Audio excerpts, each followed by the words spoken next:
Welcome back to Shifting Inside Out, Transformation with Food and Body. Today, let's talk about exercise. Did you know that exercise psychologists are finding that intense exercise can closely mimic the stress response? Yes, aerobic exercise is great for us and has a long list of wonderful metabolic benefits.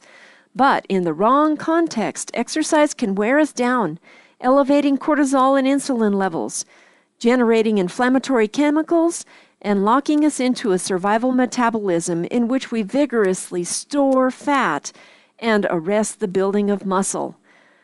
In reality, the exercise story is never black and white. Kenneth Cooper, MD, a leader in the fitness movement in America and a previous proponent for intense workouts, has done a complete about-face concerning vigorous aerobic exercise. His research findings at the Cooper Aerobic Center in Dallas are astounding. Kenneth Cooper discovered that low to moderate intensity exercise for only 30 minutes, 3 or 4 times per week was the best prescription for health, weight maintenance, and fitness. The moral of this story is not that exercise is bad, but we need to look at the motivating forces that drive us to exercise. Healthy habits driven by fear are not so healthy after all. Take a moment to consider why you do what you do when it comes to your health. Why do you exercise? Note whether you are motivated by fear or love. Do you eat healthy because you love health or because you loathe disease? Are you exercising because you love movement and the feeling of fitness, or because you despise body fat? Consider the distinction between motivation and inspiration. Motivation, though a potentially positive attribute, is often used to push ourselves, to act in ways that aren't truly resonant with our core values. People who say they're highly motivated are often highly stressed and physically drained from chasing after elusive goals.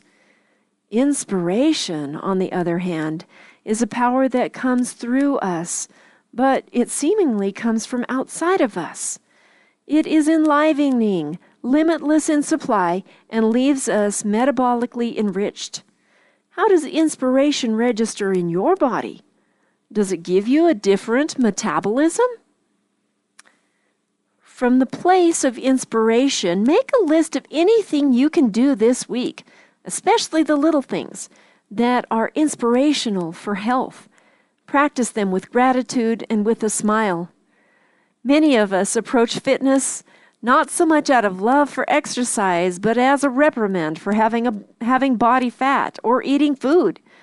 Even though we may reap some of the benefits of exercise, our hidden world of fear and self-judgment will generate a metabolism that falls short of its potential.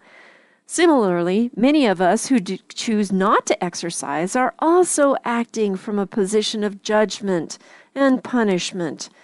We abandon our bodies because of shame, grief, or the false belief that once we've let ourselves lose control of eating and exercise, we can never recover. We secretly believe that we don't deserve any better. It's time to move closer to our own hearts and souls, to look at what most often stops us, our fears, and to administer the proper medicine, compassion. A useful distinction to proceed with is the difference between movement and exercise. For many, exercise has the connotation of required, repetitive punishment, is something we have to do as opposed to something we love to do. Movement is the antidote to exercise. It's a celebration of the body. It's inspired. It's natural. And it's born from a place of cellular joy. The same exercise, such as jogging or Stairmaster, can be done from love rather than punishment. It's all about our thinking. I invite you to journal thoughtful responses to these questions. Do I exercise from a love of movement? Are there any ways I use exercise as punishment? Have I abandoned my body when it comes to movement or exercise? What are the specific judgments I have about my body? Do these judgments serve me? What stands in my way of inspired movement on a regular basis? What would my life feel like if joyous, inspired movement was a regular part of it? What kind of movement or exercise would inspire me? Take a look at transforming the way you exercise, moving from a place of celebration. Make the commitment to find joy in moving your body. The specifics are simple. Observe your thoughts when you exercise. When you notice the inner critic is at the controls, gently invite the compassionate and peaceful. In this way, exercise, like eating, becomes a practice in awareness. As with meals, breathe deeply and consciously as you move. This brings us into the present moment.